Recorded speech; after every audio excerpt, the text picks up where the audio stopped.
O grande problema são as religiões cristãs.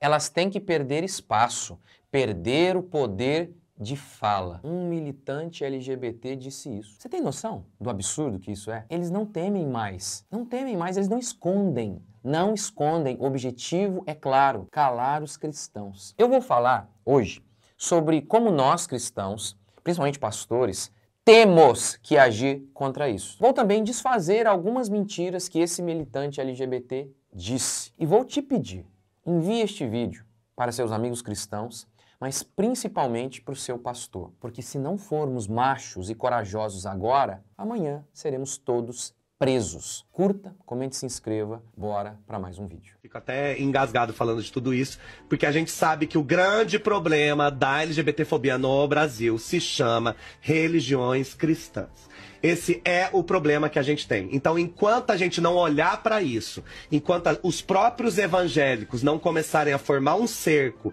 para que essas pessoas percam espaço, para que essas pessoas percam o poder da fala mesmo, de tipo, você não pode fazer esse tipo de coisa. Enquanto a lei anti-LGBTfobia não for colocada em prática, porque a lei é muito clara dizendo que a liberdade religiosa não pode ser desculpa para crimes de LGBTfobia, enquanto isso não acontecer, a gente vai continuar tendo aí quase um LGBT morto por dia por ser LGBT. A gente não vai resolver esse problema.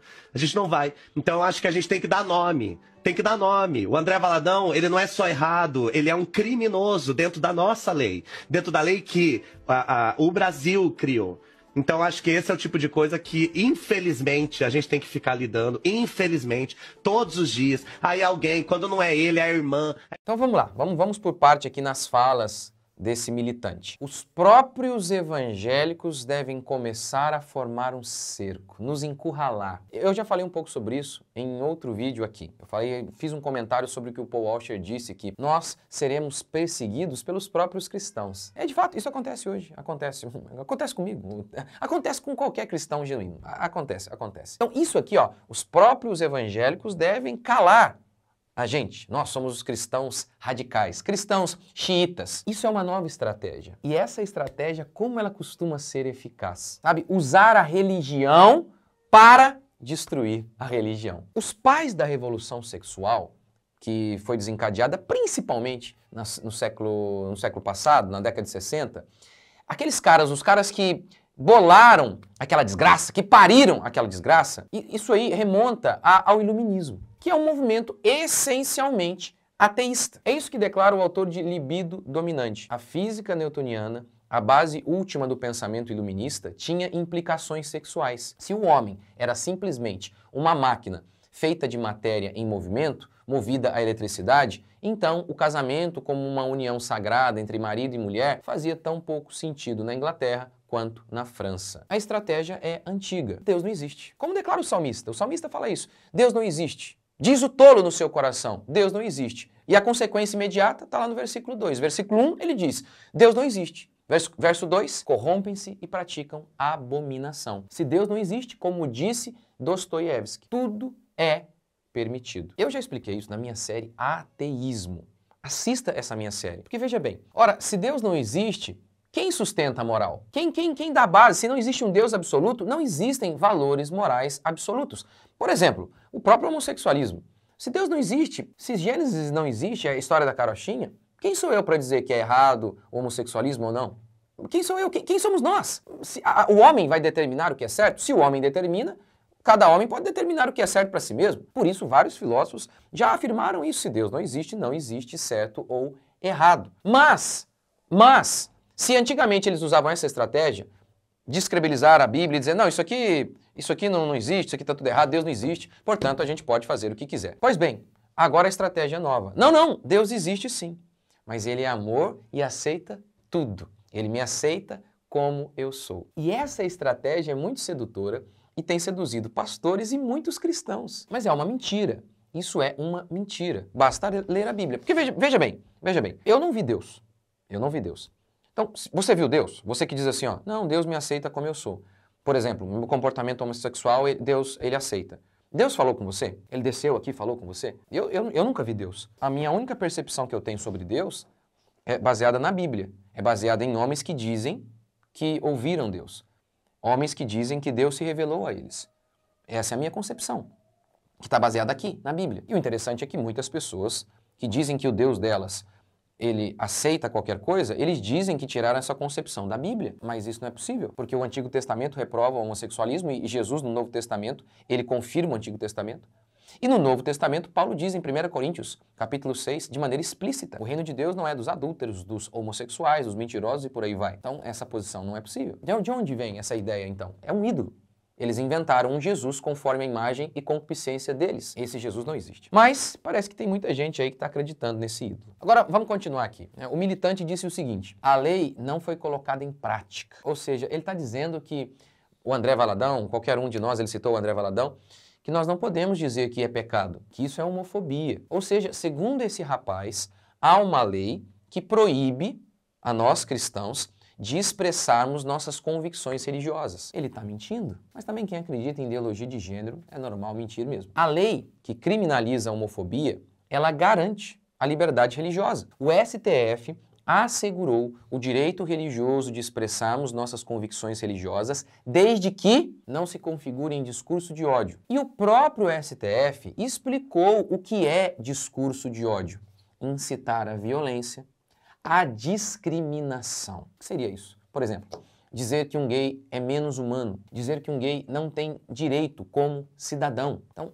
isso o STF explica o que é incitar ódio. É tão verdade que nós, cristãos, podemos expressar as nossas convicções a partir da Bíblia que eu fui processado por dizer que o homossexualismo é pecado e eu ganhei. Para entender melhor essa lei, assista a esse meu vídeo aqui, que por sinal, este vídeo fez com que uma grande emissora de televisão, na sua redação, mudasse o discurso. Então assista, tá muito bom esse vídeo. O militante disse o seguinte: o André Valadão é um criminoso. Crime comete, de acordo com o artigo 138 do Código Civil, quem calunia alguém ao dizer que uma pessoa cometeu crime sendo que ela não cometeu. O André Valadão não cometeu crime. Você está cometendo crime ao dizer que ele cometeu crime. Pastores e cristãos deveriam responder a essas mentiras, como eu tenho feito. Cometeu crime contra mim, vai responder na justiça. Diz que sou homofóbico, porque homofobia é crime. Diz que eu sou, vai responder na justiça. Ah, eu sou charlatão, vai responder na justiça. Não interessa para mim se é pastor, se é o papa, vai responder na justiça. A gente tem que começar a fazer como Paulo. Lembra quando Paulo foi preso? De maneira injusta? Descobriram que ele era cidadão romano, o que fizeram? Não, vamos tirar Paulo aqui, as escondidinhas. Ele disse, nada disso. Não, nada disso. Sem processo formal me prenderam. Não. Cadê? Chama lá o chefe lá, manda ele vir aqui. Paulo não tava com vingança, nada disso. Paulo apenas se assegurou de seus direitos para que ele pudesse pregar em liberdade. É isso que a gente tem que fazer. Façam o que eu tenho feito. Processe todo mundo. Eu não quero nem saber. Escreveu num comentário. Esses dias um carinha escreveu lá no comentário. Esse aqui lá, seu charlatão. Falei, vai ter que provar na justiça. Vai ser processado, todos. O meu advogado está catalogando tudo. É assim que a gente tem que fazer. É assim que a gente tem que fazer. Outra mentira que ele disse. Porque morre um gay por dia por homofobia no Brasil. O Brasil é o país que mais mata gays, dizem os militantes, e a imprensa, mentirosa como sempre, dá voz a essa mentira. A verdade é a seguinte: o Brasil não é o país que mais mata gays. O Brasil é o país que mais mente sobre assassinato de gays. E sabe quem diz isso? Eli Vieira, um pesquisador muito sério, por sinal, que é gay. Eu não estou dizendo aqui que ele é gay para diminuir o trabalho dele, mas é justamente para desfazer aquele papinho.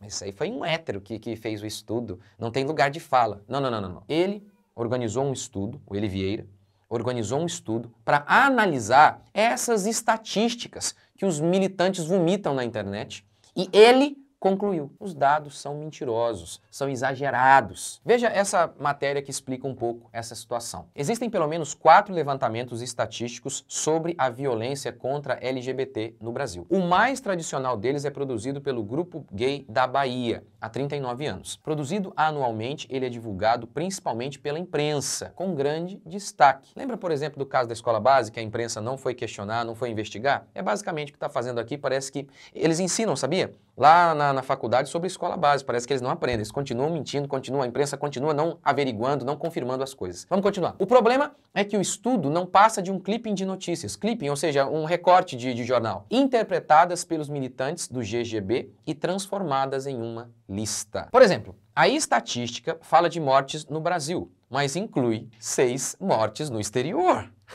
Erraram ou mentiram de propósito? Eli Vieira também diz que há casos duplicados, eles duplicam os casos. E a matéria continua assim: apenas 9% do total pode ser considerado confiável, ou seja, de 347 casos citados em um estudo específico, apenas 31 casos indiscutivelmente relacionados à violência contra homossexuais e travestis. De 347, somente 31. Que de fato eles falam, aqui foi realmente homofobia. De 347, só 31. Nem 10% do que eles alegam. Ah, sabe uma coisa muito interessante? Nem 10% dos homicídios no Brasil são solucionados. Mas eles sabem de tudo sobre os gays. De onde tiram essas estatísticas? De onde? Gente, é como eu sempre digo. Esses militantes, a esquerda, ela nasce com a mentira, se desenvolve com o erro e morre com a verdade. O recado para os crentes, para os pastores é este: continuem usando essa estratégia covarde de ficar calado e nós seremos calados de vez. É impressionante como que os covardes pensam mesmo que a covardia deles há de salvá-los. Não vai, não vai. Os covardes, mesmo que permaneçam vivos, eles estão mortos. Afinal, o lago de fogo está preparado para homicidas, para mentirosos e covardes. Lutem como valentes, ou vocês vão morrer como covardes.